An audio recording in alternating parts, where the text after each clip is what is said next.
Because white people don't share power, y'all. Y'all need to understand something about Caucasians. They don't share power. If you let them in, they're coming to dominate. Real life.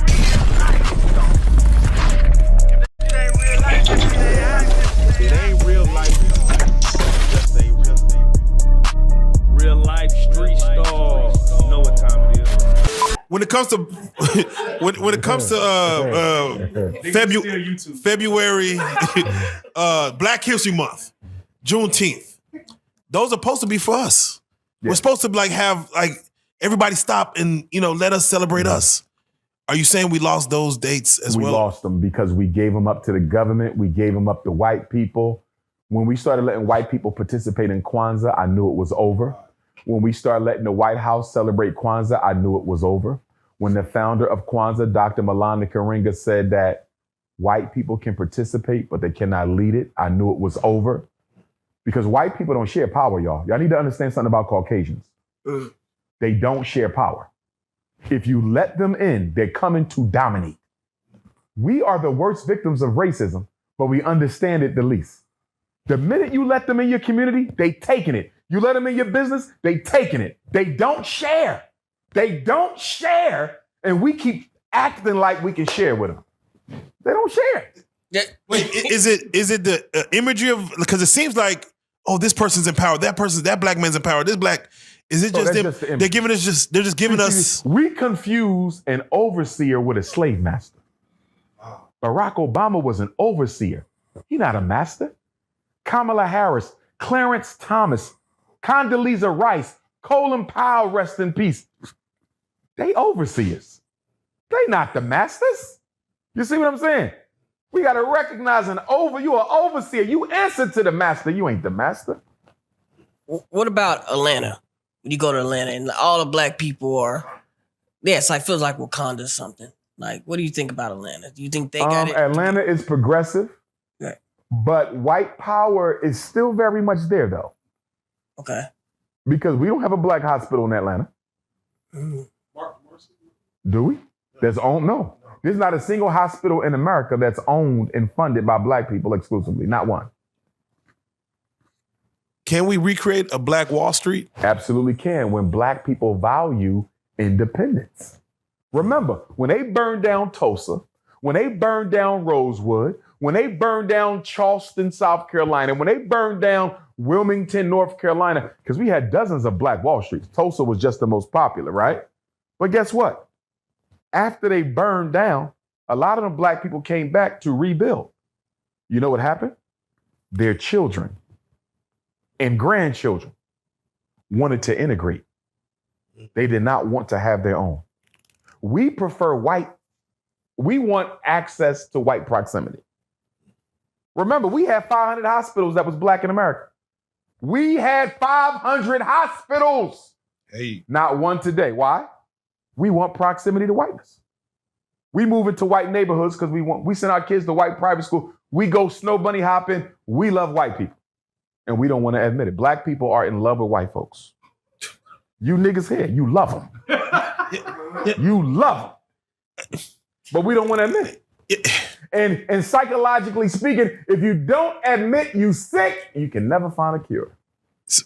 I have to say this because, a Superman trailer just came out. Brand new Superman movie. More white. Yeah, blue eyes. Yeah. White, and it's supposed to give the black woman's ideal husband is Superman. It's supposed to give even the young black kid hope. Do you feel like we're losing, where they don't have no black superheroes kind of across the board almost? We need to come up with a whole new movement of new black superheroes. We need a strong one. We can take our kids' minds back. We can take our kids' minds back. I'm working on the Prince of Pan-Africanism series now, where I'm going to deal with racism, bunny hop, and everything. It's going to be a nice joint. But here's the thing. Superman is the children's version of the Christian church. You go to church, there's a white savior. You go to the Superman movie, there's a white savior. What's the difference? Why is it okay to worship a white man on Sunday, but it's not okay to worship a white man on Saturday at the movie theater? And you know what's crazy about all these white superheroes? Guess where they come from? That's where they come from. The sky. They were all plagiarized from African divinities. Aquaman is Olokun. In the Yoruba pantheon, Olokun is the male spirit that owns all the water. Holly Berry Storm, that is a divinity known as Oya. She's my mother in the spiritual world. She's the Empress of the Winds. She's responsible for revolutionary change. Wolverine is Ogun. Incredible Hulk is Ogun. Thor is Shango. Superman is Shango. Charles Xavier is Obatala.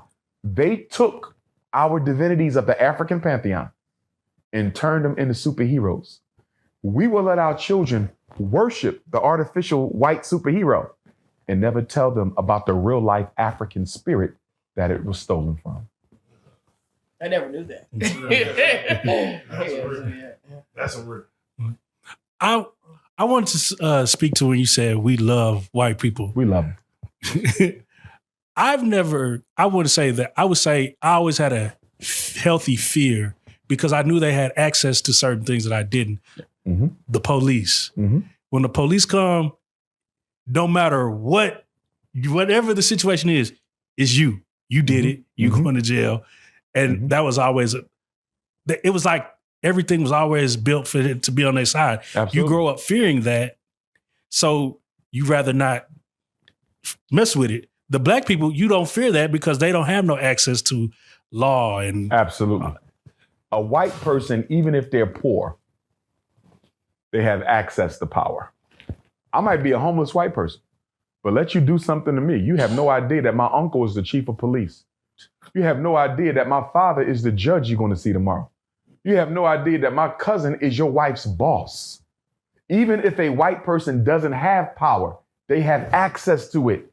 They are in a spider web. They are a spider in a web. All I got to do is shake the web and I can still get your ass. That's what we don't understand. There's no such thing as a powerless Caucasian as far as black people are concerned. Like Paul Mooney said, when you see a poor white person, you just say, that's a waste of white skin. Well, the difference, though, is they could always decide to get their life together. Right.